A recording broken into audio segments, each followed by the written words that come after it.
Topic है galvanometer, unit 13, electromagnetism. Galvanometer को हम डिफाइन करते हैं कि galvanometer is an instrument which detect या galvanometer is an electrical instrument use to detect and measure very small current. Current क्या है? इलेक्ट्रिक चार्ज के फ्लो को इलेक्ट्रिक करंट कहते हैं, जिसमें आयंस भी हो सकते हैं, पॉजिटिव और नेगेटिव। उसमें आयंस भी हो सकते हैं। अगर कंडक्टर हो तो इसमें इलेक्ट्रॉन्स होंगे या कन्वेंशनली पॉजिटिव चार्जेस होंगे। तो हमने किसी भी सूरत अगर किसी भी वायर में से ये देखना है कि क्या इसमें से चार्जेस फ्लो कर रहे या नहीं कर रहे, तो इसके लिए हम गैल्वेनोमीटर इस्तेमाल करते हैं। मेजरमेंट के लिए तो बहुत कम इस्तेमाल करते हैं, पैसेज ऑफ चार्जेस के लिए इस्तेमाल करते हैं। वेरी स्मॉल यानी माइक्रो लेवल तक हम इस्तेमाल करते हैं।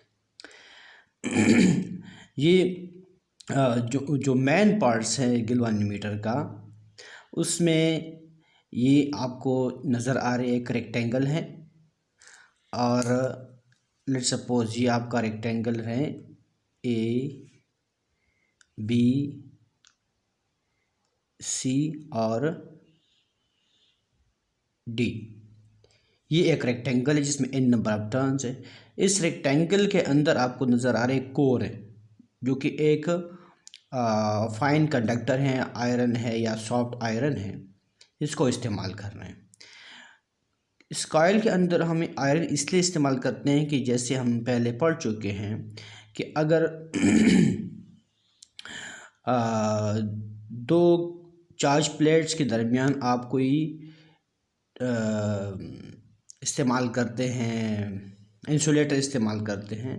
यदि एक बिल्कुल फ्री स्पेस है, फिर इंसुलेटर इस्तेमाल करते हैं, तो वहाँ से इलेक्ट्रिक फील्ड में या इलेक्ट्रिक फोर्स में, इलेक्ट्रिक पोटेंशियल में, कैपेसिटी, मुख्तलिफ चीज़ों में फ़र्क आ सकता है।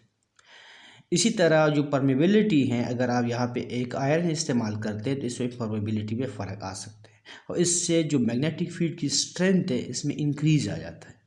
इसलिए हम इसमें एक आयरन कोर यूज़ करते हैं, सॉफ्ट आयरन कोर। इसके अलावा जो ये कॉयल है, रेक्टेंगुलर कॉयल, ये भी एक आयरन के ऊपर इन्होंने रफ किया है।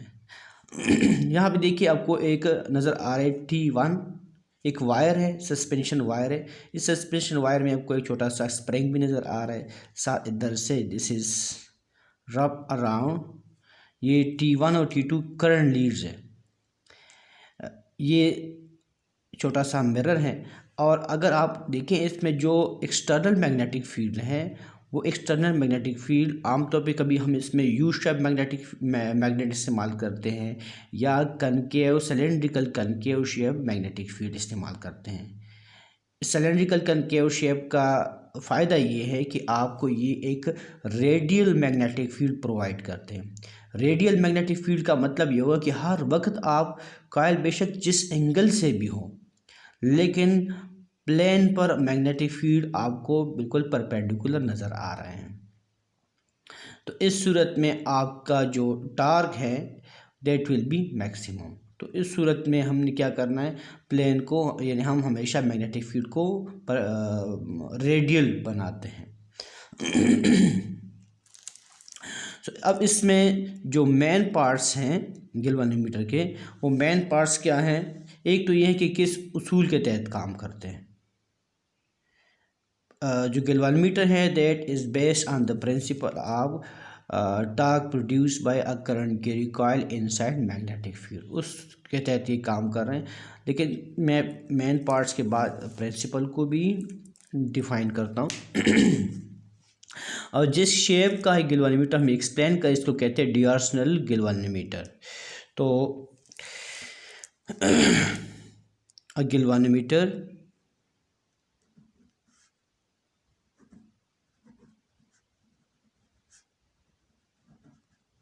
mainly consist of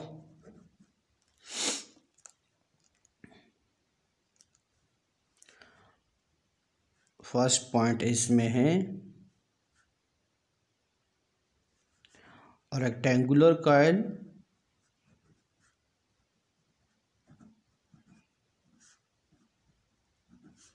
A, B, C, D wrapped around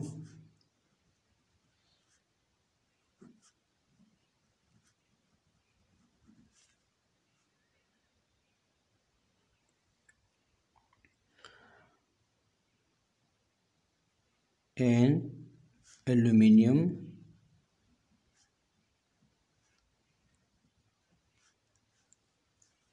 frame।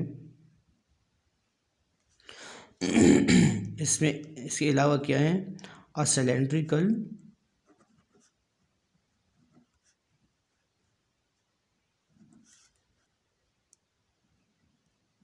concave shape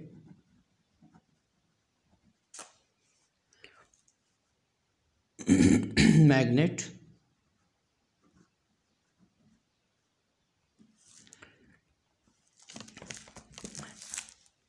और सॉफ्ट आयरन जिसमें मैग्नेटिक फील्ड आसानी से पास हो जाए।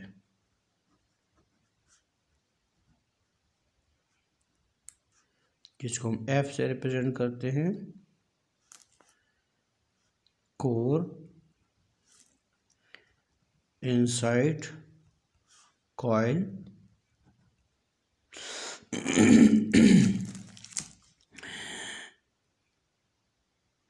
two current leads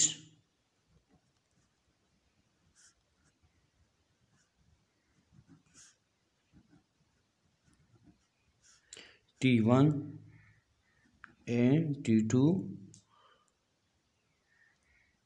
at the end of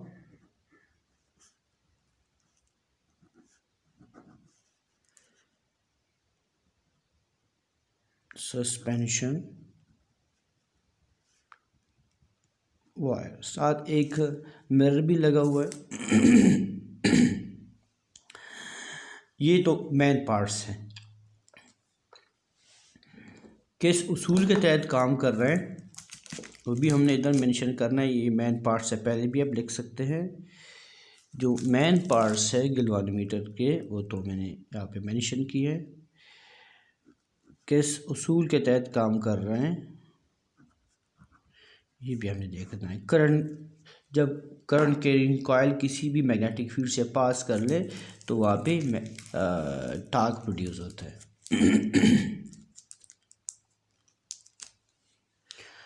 A current carrying loop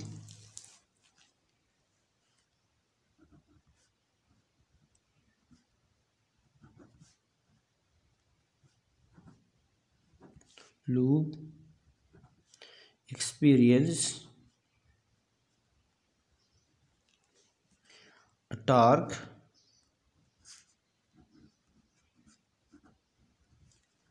inside magnetic field। Force भी है लेकिन यहाँ फोर्स की ज़रूरत नहीं होगी। This is the principle of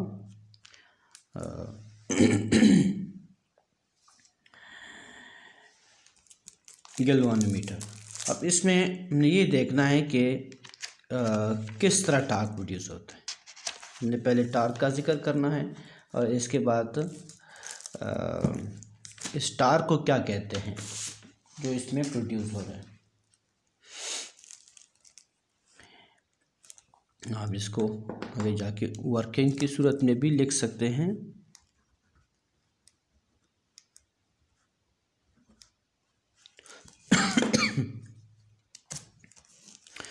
When current I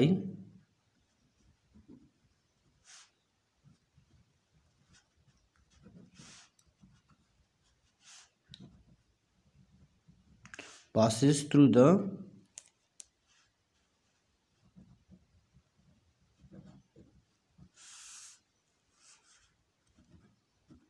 the coil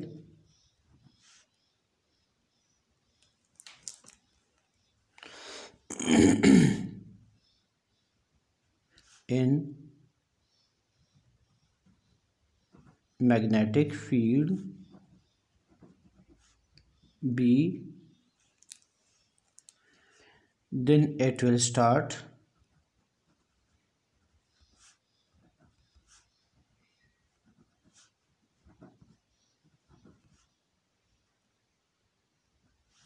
rotation under the action of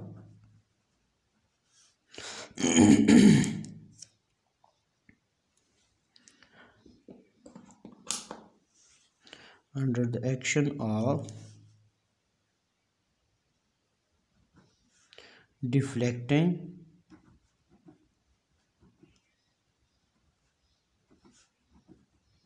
torque. Deflecting torque क्या है?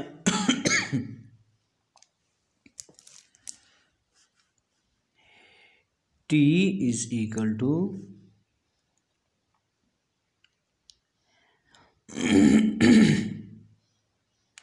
NIAB cos alpha. लेकिन चूंकि यहाँ पर मैग्नेटिक फील्ड रेडियल है तो उस सूरत में, और अभी कैसे कॉइल जो है मैग्नेटिक फील्ड बी के साथ पैरेलल है, तो उस सूरत में क्या होगा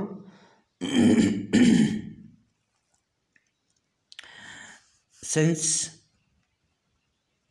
the magnetic field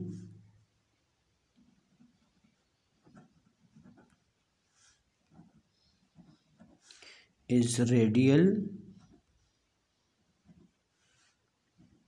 to the plane,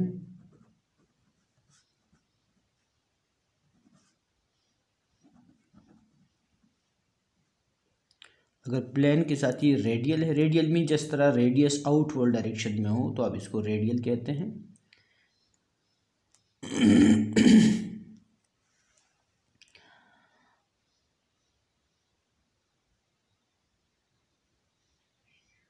और इसी तरह जो एंगल यहाँ पे है एंड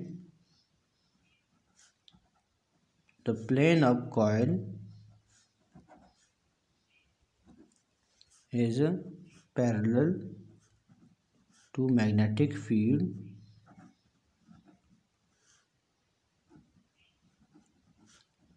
B। यानी एंगल यहाँ पे ज़ीरो, जब एंगल ज़ीरो है तो फिर क्या होगा, यही टार्क होगा NIAB, यानी cos 0 इजिकल टू 1 के बराबर। ये मैक्सिमम टार्क, ये आपका लेट्स सपोज इक्वेशन नंबर 1। इसके बाद अब जिक्र होगा जो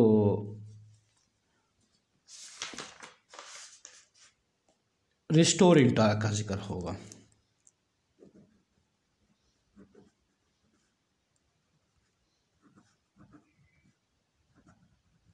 यानी ये क्या कर रहा है,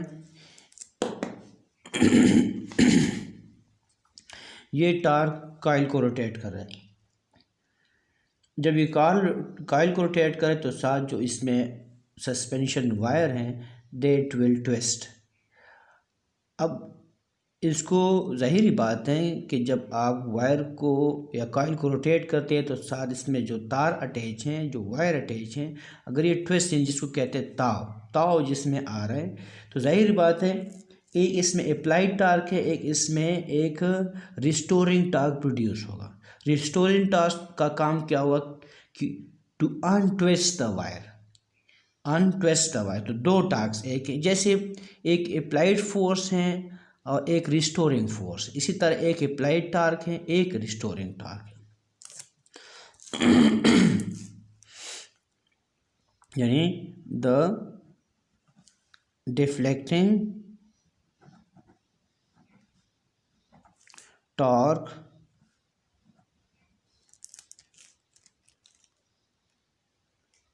rotate the coil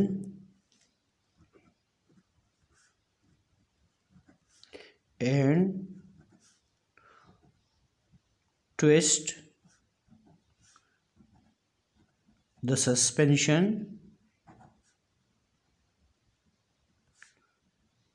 wire. To untwist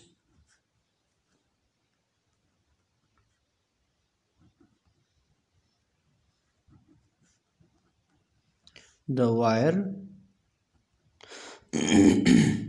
a restoring torque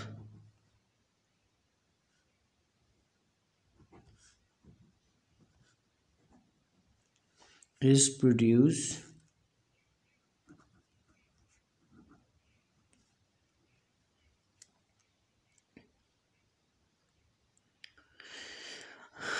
ये तो है रिस्टोरिंग। अब रिस्टोरिंग टॉर्क डिपेंड कर रहा है एंगल ऑफ डिफ्लेक्शन पे, कि जितना ज़्यादा एंगल ऑफ डिफ्लेक्शन हो उतना ही ज़्यादा टॉर्क भी होगा। The restoring torque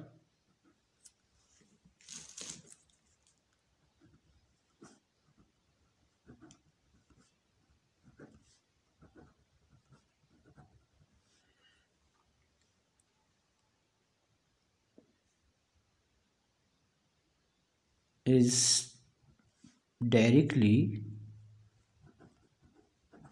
proportional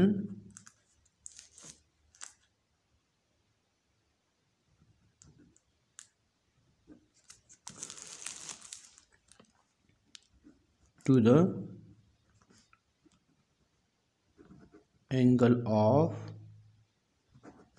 deflection, यानी मिरर हम इसलिए इस्तेमाल करते हैं कि जहाँ से हम एंगल मालूम कर रहे हैं कितना इसमें एंगल ऑफ डिफ्लेक्शन, यानी ट्विस्ट। ज़ाहिरी बात है वायर में अब ट्विस्ट हैं तो 1 रोटेशन भी आ सकते हैं, हाफ रोटेशन भी है, या अब को पता है कि 360 डिग्री है कंप्लीट रोटेशन में, तो कंप्लीट रोटेशन में तो 360 है, लेकिन ये 0 से लेकर 360 डिग्री में ये जा सकते हैं। तो यहाँ जितना ज़्यादा एंगल हो इतनी ही ज़्यादा ट्विस्ट होगी इसमें। तो हमने ये देखना है कि किस तरह ये टॉर्शनल कपल, या आप इसको कह सकते हैं रिस्टोरिंग टॉर्क, ये किस तरह हम अप्लाई टॉर्क के बराबर करेंगे। तो देखिए restoring torque is direct proportional to some angle, या आप लिख सकते हैं कि T tau is equal to C into at. अब इसमें सी क्या है where C is called torsional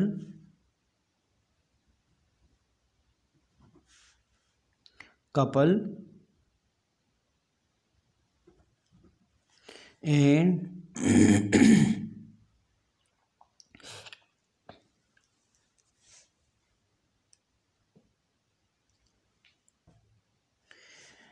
is defined as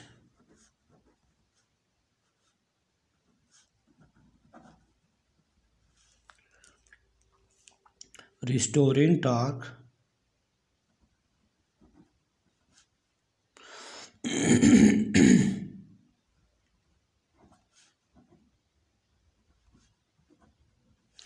per unit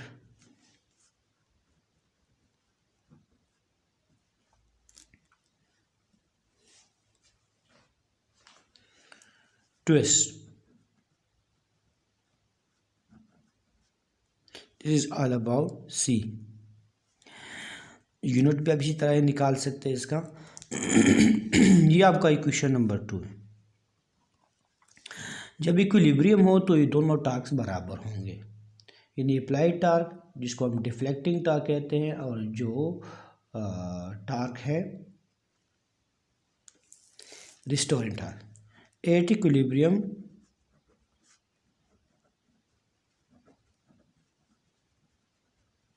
rotational equilibrium में अगर ये आ जाए, अगर एंगुलर स्पीड सेम हो, तो at equilibrium both the deflecting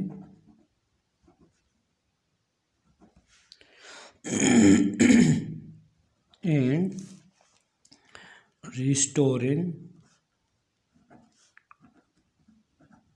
torque will be equal।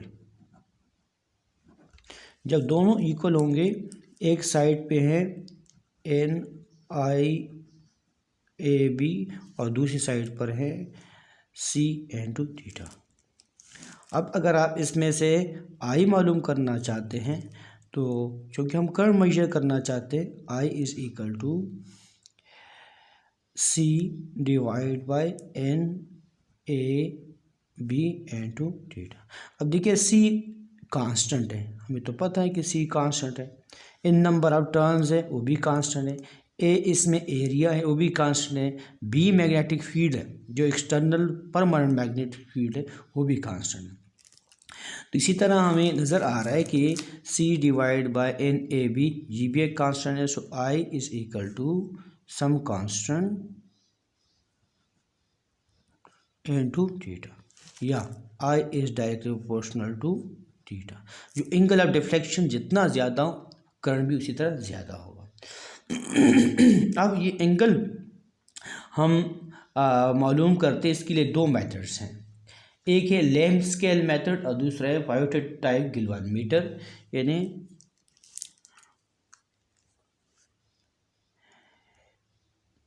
The angle of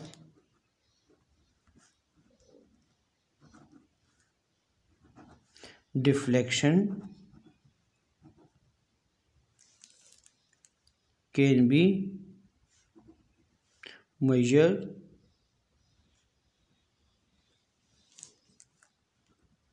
by length scale method।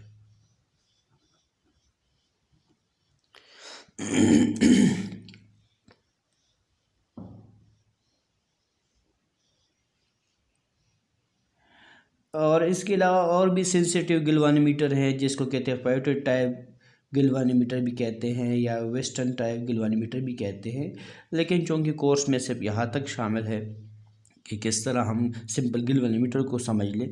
अब आगे जाकर एक है एमीटर है, वोल्ट मीटर है, तो एमीटर और वोल्ट मीटर भी हम गैल्वानोमीटर से ही बनाएंगे, यानी यही चीज़ है, थोड़ा बहुत रेजिस्टर्स को सीरीज़ या पैरेलल में लगाकर हम एक गैल्वानोमीटर को चेंज करके इससे एमीटर बना सकते हैं या वोल्ट मीटर बना सकते हैं। तो नेक्स्ट टॉपिक में जब हम पढ़ेंगे एमीटर गैल्वानोमीटर में क्या, तो हम वहाँ पे सबसे पहले ये जिक्र करेंगे कि चाहे एमीटर हो या गैल्वानोमीटर हो, कि this is a modified form of galvanometer, लेकिन बेसिकल जो स्ट्रक्चर है वो गैल्वानोमीटर के अंदर मौजूद है। So that's all about galvanometer. Thanks.